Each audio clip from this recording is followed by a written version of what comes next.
നമസ്കാരം, ഞാൻ സിനോബി. ഇടപ്പറമ്പി ഫാംസിന്റെ പുതിയൊരു അധ്യായത്തിലേക്ക് എവർക്കും സ്വാഗതം.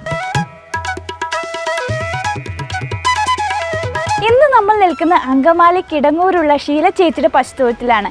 ഇവിടെ 4 കറവ പശുക്കളും അതിന്റെ കുട്ടികളുമാണ് ഉള്ളത്. ചേച്ചിയുടെ പശു വളർത്തുന്ന പ്രത്യേകത വീടിനോട് ചേർന്നുള്ള ചെറിയ പശുത്തൊഴുത്തിലാണ് ഇത്രയും പശുക്കളെ വളർത്തുന്നത്. അപ്പോൾ ഇന്നത്തെ വീഡിയോയിൽ നമ്മൾ കാണാൻ പോകുന്ന ഷീല ചേച്ചിയുടെ പശു വളർത്തലാണ്. ഇനി നമുക്ക് വീഡിയോയിലേക്ക് പോകാം.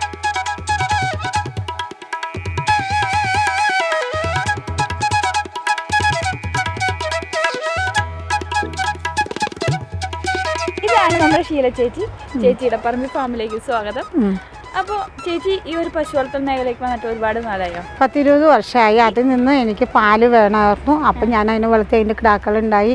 നല്ല കിടാവിനൊക്കെ ഞാൻ എടുക്കും, ചെറിയ മറ്റു കിടാവിനുകളൊക്കെ കൊടുത്ത് കാശ് മേടിക്കും. പിന്നെ അങ്ങനെ തുടങ്ങി. ഇപ്പം 3-4 3 കറക്കണതുണ്ട്, ഒരു ചെനയുള്ള പശുണ്ട്, 2 വേറെ കിടാക്കളുണ്ട്, തീരെ ചെറുത് 2 ഉണ്ട്. പാലിന് വേണ്ടിയിട്ടാണ്. പിന്നെ ചുറ്റുവട്ടമൊക്കെ പാല് മേടിക്കും, ഡയറി കൊണ്ടുപോകും. ഞങ്ങൾക്ക് ആവശ്യത്തിനുള്ള പാല് ഞങ്ങൾക്ക് 2 കാലത്ത് വേണം 1 ലിറ്റർ പാല് കൂടുതൽ, വൈകുന്നേരം വേണമുള്ള കാര്യം പറയുന്നതാ. ആ പാലെടുത്ത് ഞങ്ങൾക്ക് ആവശ്യത്തിന് നല്ല പാല് കിട്ടും. അങ്ങനെ ഉപയോഗിച്ചുകൊണ്ടിരിക്കുന്നു. അപ്പോൾ പാലിന് വേണ്ടി നമ്മൾ പശു വളർത്തി വരുമാന മാർഗ്ഗമായി. അതായി. അപ്പം നമുക്ക് ഒത്തിരി നേരം വെറുതെ ഇരിക്കാൻ അല്ലെങ്കിൽ അങ്ങനെ വർത്താനം പറഞ്ഞു പോകണ്ട. ഇവിടെ പശുക്കളെ നോക്കിയിരിക്കുക, ആറ്റുങ്ങളോട് ഞാൻ വർത്താനം പറയും, ആറ്റുങ്ങളെ കുളിപ്പിക്കും, ആറ്റുകളെടുക്കാൻ ചെന്ന് നിന്ന് എന്തെങ്കിലും കാര്യം ഉണ്ടെങ്കിൽ ഇങ്ങനെയൊക്കെ ചോദിക്കും. എന്താടി പാല് പറഞ്ഞ എന്ത് പറ്റിയ തീറ്റ പോരെ എന്നൊക്കെ ചോദിക്കും. അതായത് മനുഷ്യരോട് സംസാരിക്കുന്നത് അതുപോലെ തന്നെ എൻ്റെ മക്കളായിട്ട് കെട്ടിയാലും കളിയാക്കും. ഇതെന്താണെന്ന് ചോദിച്ചുകൊണ്ട് അല്ല അതിനോട് വർത്താനം പറയും. കോഴി ആയാലും പശു ആയാലും വർത്താനം പറയും. ഒരു കുഴപ്പമില്ല. അത് നമ്മൾ വിളിച്ചാലും പിടിക്കുകയൊക്കെ ചെയ്യണമെങ്കിലും കുഴപ്പമില്ല. അവിടെ നിന്ന് തന്നോളൂ. അല്ലെങ്കിൽ ഇപ്പോൾ എൻ്റെ തീരെ കൊച്ചങ്ങൾ ഇപ്പോൾ കണ്ടില്ലേ, ആ കൊച്ചങ്ങൾ വന്ന് തൊട്ടാലും ഈറ്റുങ്ങളും ഒന്നും ചെയ്യൊന്നുമില്ല. നല്ല ഇണക്കത്തിന് നിന്നോളൂ. നമ്മള് അതുങ്ങൾ സംസാരിക്കില്ല എന്നുള്ളൂ, പക്ഷെ നല്ല സ്നേഹമൊക്കെ ആയിട്ട് നിൽക്കോളും. കളയരുതെന്നൊക്കെ പറയും വെള്ളം കുടിക്കുമ്പോൾ. അപ്പോൾ കളയൊന്നുമില്ല. അത് നിങ്ങൾ വയ്ക്കോല് ഇട്ട് കൊടുക്കും. ഞാൻ ആദ്യം തന്നെ 2 ഇട്ട് പുല്ലിട്ട് കൊടുക്കും. പുല്ലിട്ട് കൊടുത്തിട്ട് കുറച്ച് നേരം കഴിഞ്ഞാൽ വെള്ളം കൊടുക്കും. കേസും തവിടും കൂടി കൊടുക്കണം, കലക്കി കൊടുക്കും ഒരു കുഴമ്പം ഭാഗത്തിൽ. അത് കഴിഞ്ഞ് അത് കുടിച്ച് കഴിഞ്ഞ് കഴിയുമ്പോൾ എനിക്ക് വെള്ളം തോന്നണമെങ്കിൽ അവർക്കറിയാം, വെള്ളം തോന്നുമ്പോൾ നമുക്കറിയാൻ പറ്റും. അപ്പോൾ കുറച്ച് വെള്ളം കൂടി പച്ചവെള്ളം തിരിച്ചു കൊടുക്കും. അത് കഴിഞ്ഞ് കഴിയുമ്പോൾ അപ്പം ഒന്നും പിന്നെ കൊടുക്കില്ല. കുറച്ച് നേരം കഴിയുമ്പോൾ ഒന്നില്ല പുല്ലോ അല്ലെങ്കിൽ വയ്ക്കോലോ ഇട്ട് കൊടുക്കും. ഷീല ചേച്ചിയുടെ പശു വളർത്തൽ ഒരു പശുക്കിടാവിൽ നിന്ന് ആരംഭിച്ചതാണ്. സ്വന്തം വീട്ടിലെ പാലിന്റെ ആവശ്യത്തിന് തുടങ്ങിയ ഈ പശു വളർത്തൽ പിന്നീട് ഒരു വ്യവസായമായി മാറുകയാണ് ചെയ്തത്. അതൊരു ചിന്തി രൂപത്തിലുള്ള അങ്ങനത്തെ ഇതായിരിക്കും ഞാൻ വിചാരിക്കുന്നു. പിന്നെ അതിനൊരു 7 ലിറ്റർ പാല് കിട്ടുമായിരുന്നു. പിന്നെ ഒരു വരുമാനത്തിലേക്ക് എങ്ങനെയാ വന്നേ? പിന്നെ അതിൽ നിന്നുള്ള കിടാക്കളായി നമുക്ക് അതിൽ നിന്ന് അങ്ങനെ വളർത്തി എടുത്തിട്ട് അങ്ങനെയാണ് വരുമാനത്തിലേക്ക് വന്നത്. അതായത് ആദ്യം നമ്മൾ കുറച്ച് പാല് പുറത്തേക്കൊക്കെ കൊടുക്കും. പിന്നെ അപ്പം ഐറ്റിങ് തീറ്റ വാങ്ങിക്കാനുള്ള കാശൊക്കെ കിട്ടൂല. പിന്നെ നമ്മൾക്ക് പാലെടുക്കുമ്പോൾ നമുക്ക് ആ പാലിൻ്റെ കാശ് കൊടുക്കണ്ടല്ലോ, ഇവിടെ സ്വന്തം ഇതായിട്ട് എടുക്കാം. അപ്പം അങ്ങനെയൊക്കെ നോക്കി വളർത്തി വന്നാണ് ഇങ്ങനെയായത്. ഷീല ചേച്ചിയുടെ പശുത്തൊഴുത്തിൽ ഒറിജിനൽ HF ക്രോസും മറ്റിനങ്ങളും ഉണ്ട്. അപ്പോൾ ഇനി നമുക്ക് ഷീല ചേച്ചിയുടെ പശുക്കളെ പരിചയപ്പെടാം. അപ്പൊ ഇവിടെ ഇപ്പൊ 3 പശുക്കൾ, ചെറിയ സ്ഥലമാണല്ലോ. ഞങ്ങൾക്ക് സ്ഥലമൊക്കെ കുറവ്. അത് ഞാൻ പറഞ്ഞില്ലേ, ചെറിയ പശുവിനെ വളർത്തി. ഇത് അത്യാവശ്യം വലിയ പശുവാണ്. ഇത് അത്യാവശ്യം വലിയ പശു. അതിന്റെ കിടാവ് തന്നെ ഇതിൽ അറ്റത്ത് നിൽക്കണണ്ട. അതും അതിന്റെ കിടാവ് തന്നെ, അതിന് ചെനയുള്ളതാണ്. പിന്നെ നടുക്ക് നിൽക്കുന്നത് ഈ കറുത്ത പശുവില്ലേ, അതിന്റെ കിടാവാണ് ആ നടുക്ക് നിൽക്കണേ. ഇതിപ്പോ എത്ര നാളായി? ഇതിപ്പോ ഒരു 1, 2, 3 വർഷം കഴിഞ്ഞു കാണും. 2 വർഷം കഴിഞ്ഞു. അതിന്റെ കുട്ടിയെ ചെന പിടിച്ച അറ്റത്ത് നിൽക്കുന്നു പറഞ്ഞില്ലേ. ഇത് 10 ലിറ്റർ പാല് ഇതിനുണ്ടെന്നും പറഞ്ഞാൽ വാങ്ങിച്ചത്. 10 കിട്ടിയില്ല, 9 കിട്ടിയുള്ളൂ. കുട്ടി ഉണ്ടായത് അപ്പുറത്ത് നിൽക്കണത് അതിന്റെ കുട്ടി. പിന്നെ ഇതിന്റെ ഉണ്ടായത് ഒരു മൂരിക്കുട്ടിയായിരുന്നു, അതിനെ ഞാൻ കൊടുത്തു. കൂടുതലായിട്ടും ചേച്ചി കുട്ടികളാണ് ഇവിടെ നിർത്തണേ. നല്ല കുട്ടിയാണെങ്കിൽ നിർത്തും. നല്ല കുട്ടി എന്ന് പറയുമ്പോ എങ്ങനെ? പോലത്തെ കുട്ടിയില്ലേ. പിന്നെ ഇത് അപ്പുറത്തേക്ക് കറുത്തതില്ലേ, അതാണെങ്കിലും കുഴപ്പമില്ല. അതിനൊക്കെ നിർത്തും. കൊഴുപ്പുണ്ട്. ഇതിന്റെ പാലിന് മാത്രം ഇത്തിരി കൊഴുപ്പില്ലാത്തത് കൊണ്ട്. അതിപ്പോ ഇവിടെ കൊഴുപ്പുള്ള പാല് ഇതില് കൂട്ടി ഇളക്കുമ്പോ അത് ശരിയായിക്കോളും. അപ്പൊ പിന്നെ കുഴപ്പമില്ല. അപ്പോൾ ഇതിൻ്റെ പാല് കൂടുമ്പോൾ അപ്പോൾ ആ ചൊറന്നുള്ളതാണ്ട് മാറൂലേ. പിന്നെ നമ്മൾ കൊടുക്കുന്ന തീറ്റയായിട്ട് നമ്മളിപ്പോൾ വേറെ തീറ്റ കൊടുക്കണല്ലോ, കേസും തവിടും വയ്ക്കോലും പുല്ലല്ലോ കൊടുക്കണേ. അപ്പം അതിൻ്റെ അനുസരിച്ച് പറഞ്ഞാൽ കുഴപ്പമില്ല. ഇത് നിങ്ങളിപ്പോൾ എന്താ ചേച്ചി സെപ്പറേറ്റ് നിർത്തിയേക്കണേ? അപ്പോൾ അത് ഒന്നിച്ച് അവിടെ കൊള്ളൂല. ഞാൻ ഫസ്റ്റിലുള്ള തൊഴുത്ത് ഇതാണ്. ഇത് മലവെള്ളം വന്നില്ലേ ഇവിടെ, അപ്പൊ എനിക്ക് വേഗം അഴിക്കാനും പിടിക്കാനും വേണ്ടി ഇപ്പൊ രാത്രി വെള്ളം വന്ന് നമുക്ക് വേഗം കയറി കണ്ടിച്ചിട്ടുണ്ടേ, അതിന് വേണ്ടി ഉണ്ടാക്കിയതാണ്. പിന്നെ ആ തൊഴുത്ത് ഒഴിവാക്കിയിട്ടില്ല. പിന്നെ ഇച്ചിങ്ങടെ കുട്ടികളൊക്കെ ഉണ്ടാവുന്നത് അവിടെ ആക്കി അങ്ങനെ പോരും. അങ്ങനെ ഉണ്ടായേക്കുന്നത് ആ തൊഴുത്ത്. ഇപ്പുറത്തെ തൊഴുത്ത് ഉപയോഗിക്കാൻ പാടില്ലാത്തതുകൊണ്ടാണ് അത് അങ്ങനെ ഇട്ടേക്കണേ. ഇതാണ് രണ്ടാമത് ഉണ്ടാക്കിയത്. ആ 2 ഉണ്ട്. ദേ എടുക്കണോ, അതിന്റെ ഉള്ളിൽ കിടക്കണോ പറഞ്ഞോ, ദേ എടുക്കണോ, ദേ അത് അവക്കടെ മോള്. ഇത് മാസമായിട്ടില്ല, ഒരു 25 ദിവസം ഇതായിട്ടുണ്ടാവും. അതൊരു 20 ദിവസമായി കാണും. അതിനാണ് കുടിക്കാൻ പാലില്ലാത്ത, എന്നിട്ട് ഇതിന്റെ പാല് കുടിപ്പിക്കുന്നത്. കുഴപ്പമില്ല. സാധാരണ അങ്ങനെ നമ്മളിപ്പോ എങ്ങനെ പിടിച്ച കുടിക്കട്ടെ എന്ന് പറഞ്ഞാൽ ആ വട്ടയം എങ്ങനെ പിടിക്കില്ലേ, അങ്ങനെ പിടിക്കുമ്പോ വന്ന് കുടിച്ചോളൂ, കുഴപ്പമില്ല. അപ്പൊ ഇതിന് എത്ര ലിറ്റർ പാല് കിട്ടും നമുക്ക് ഏകദേശം? ഇതിന് വലിയ കുഴപ്പമൊന്നുമില്ല, ഒരു 9 ഒക്കെ കാണും. 9 കാണും. 9 അല്ലെങ്കിലും ഉള്ളു. പിന്നെ ഇപ്പൊ നമുക്ക് അങ്ങനൊക്കെ കറക്കാൻ പറ്റില്ല, ഇവിടെ നമുക്ക് കൊടുക്കണ്ടേ. അപ്പൊ അങ്ങനെ കറന്നെടുക്കും, കുഴപ്പമില്ല. കറക്കണേനും കുഴപ്പമില്ല, എങ്ങനെ വേണമെങ്കിലും കറക്കാം, എങ്ങനെ വേണേലും കറക്കാം, കുഴപ്പമില്ല. അപ്പൊ ഈ ഒരു കുട്ടിയായതാ? അല്ല, ഇത് ഇവക്കട തന്നെ.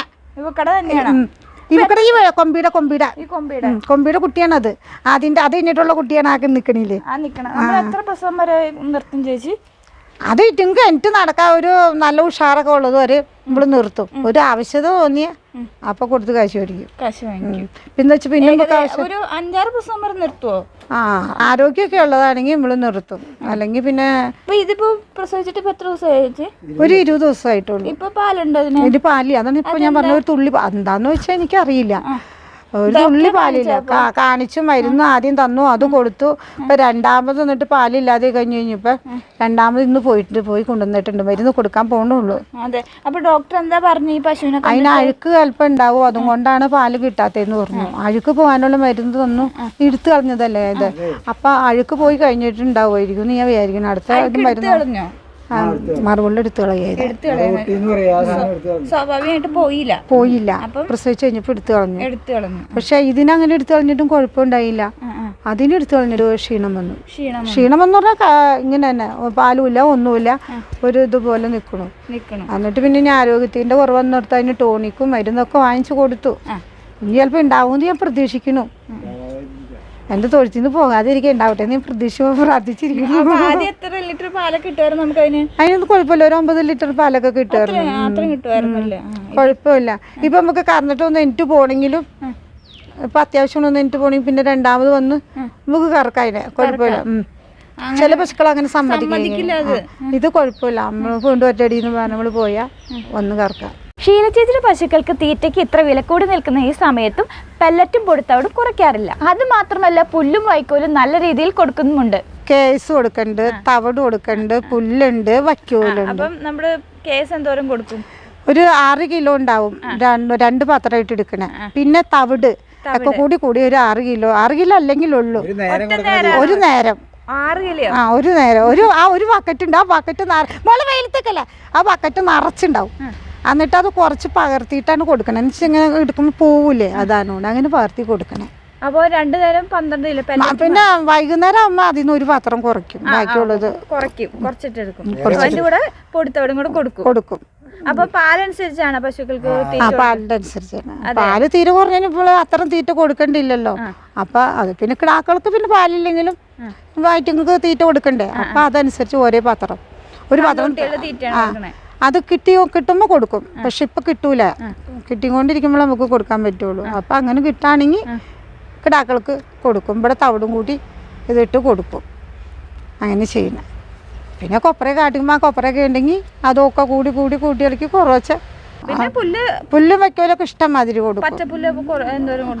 അത് ഞാൻ പറഞ്ഞില്ല, 2 കെട്ട് പുല്ലുകൊണ്ടുവന്ന് അത് അവർക്ക് ഈ നല്ല ഇതേ കെട്ടിലൊക്കെ വലിയ കെട്ടോ ഒരു കെട്ടുമ്പോൾ നല്ല കനം ഉണ്ടാവും പിടിച്ച് പൊക്കി കൊണ്ടുവന്നത്. ഇത് പകുതിയില്ലല്ലോ, ഇതിലൊക്കെ വലിയ കെട്ട്, ഇതിലൊക്കെ 2 ഇരട്ടി കെട്ടുണ്ടാവും.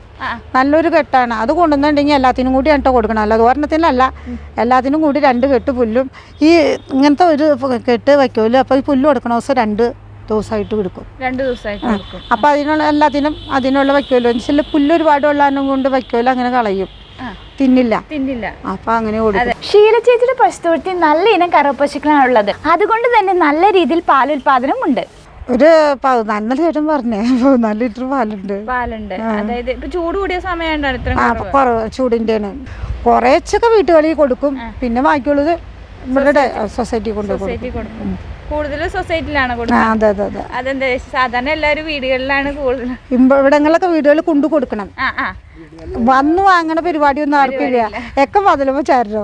അപ്പൊ നമ്മളീ നേരം വിളിക്കുക ഇതൊക്കെ കഴിഞ്ഞുകൊണ്ട് നമ്മൾ എത്ര വീട്ടിൽ പോകാൻ പറ്റും? ശീലചേച്ചി തന്റെ പശുക്കൾക്ക് വേണ്ടി എഴുന്നേൽക്കുന്നത് വെളുപ്പിന് 3:30-ക്കാണ്. അപ്പോൾ ഇനി ശീലചേച്ചിയുടെ പശു വളർത്തുന്ന രീതി കേൾക്കാം. 3:30 ആകുമ്പോൾ ഞാൻ തൊഴുത്തിലേക്ക് ചെല്ലും. തൊഴുത്തിലേക്ക് ചെന്ന് ചാണകനൊക്കെ മുമ്പ് വാരി കളഞ്ഞ് അത് കഴിഞ്ഞിട്ട് ഐറ്റം ബക്കറ്റിൽ പച്ചവെള്ളം കൊടുക്കും. പച്ചവെള്ളം കുടിക്കണം. അത് കഴിഞ്ഞ് പച്ചവെള്ളമൊക്കെ കുടിച്ച് കഴിഞ്ഞതിന് ശേഷം കുളിപ്പിക്കും. കുളിപ്പിച്ച് കഴിഞ്ഞ് കഴിഞ്ഞിട്ട് കറക്കും. കറന്നുകൊണ്ട് വന്നു കഴിഞ്ഞാൽ അപ്പം തന്നെ വയ്ക്കോല് ഇട്ട് കൊടുക്കും. ഞാൻ തന്നെ കൊടുക്കണേ. കറക്കുന്ന കഴിഞ്ഞ് വയ്ക്കോല് ഇട്ട് കൊടുക്കും. ഞാൻ തന്നെ കൊടുക്കണം. അങ്ങനെ തന്നെയാണ്. ആദ്യം ഞാൻ ആളെയാക്കി. പക്ഷെ ആളെയാക്കിയപ്പോൾ എനിക്ക് അങ്ങോട്ട് അത്ര പറ്റണില്ല. പിന്നെ ഞാൻ തന്നെ സ്വന്തമായിട്ട് പഠിച്ചു. അതിനുശേഷം കറയ്ക്ക് ശേഷം നമ്മള് വയ്ക്കോല് ഇട്ട് കൊടുക്കും. അത് കഴിഞ്ഞ് ഒരു കുറച്ച് നേരം കഴിഞ്ഞ് കഴിയുമ്പോൾ ഇറ്റിങ്ങള് തീറ്റ കൊടുക്കും. പിന്നെ അതിനുശേഷം ഉച്ചയ്ക്കുള്ള കറവേപ്പിള ഒരു 12:30 ആകുമ്പോൾ തിരികെ തൊഴുത്തിലേക്ക് പോകും. ഇതുപോലെ തന്നെ ചാണകം വാരി വെള്ളം കൊടുത്ത് കുളിപ്പിക്കും. ഇടയ്ക്ക് നമുക്ക് റെസ്റ്റ് ചെയ്യാൻ സമയം കിട്ടും. അപ്പോൾ ഇത്രയൊക്കെ പിന്നെ ഇവിടെ കുടുംബത്തെ പണിയൊക്കെ ഇല്ലേ? അതിനകത്ത് ഞാനൊരു 8:30 ഞാൻ കയറി കിടക്കും. ആര് വന്നാലും പിന്നെ എനിക്കില്ല. 8:30 ആകുമ്പോൾ നമ്മൾ ക്ലോസ് ചെയ്യും അല്ലേ? വിളിക്കൂല ആരും വിളിക്കൂല. അല്ല, കാരണം 3:30 എനിക്കുണ്ടേ. അപ്പോൾ 8:30 ആകുമ്പോൾ ഞാൻ കയറി കിടക്കും. പിന്നെ എനിക്കെന്ത് 3:30 ആകുമ്പോഴേക്കും എനിക്ക് തൊഴുത്തിലേക്ക് കയറും.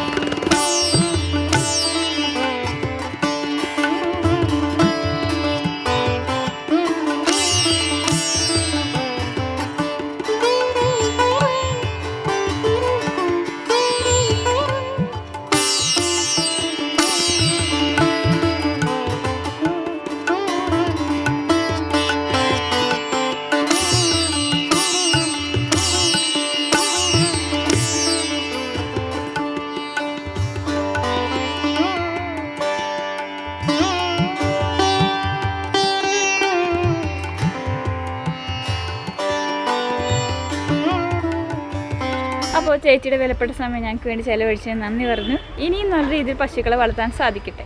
അപ്പോൾ ഇത്രയും സമയം നമ്മൾ കണ്ടുകൊണ്ടിരുന്ന ശീലചേച്ചിയുടെ പശു വളർത്തലാണ്. ഇതോടെ ഞങ്ങളുടെ വീഡിയോ വൈൻഡപ്പ് ചെയ്യാണ്. ഞങ്ങളുടെ വീഡിയോ നിങ്ങൾക്ക് ഇഷ്ടപ്പെട്ടാൽ ലൈക്ക് ചെയ്യുക, ഷെയർ ചെയ്യുക, കമൻറ്റ് ചെയ്യുക, സബ്സ്ക്രൈബ് ചെയ്യുക.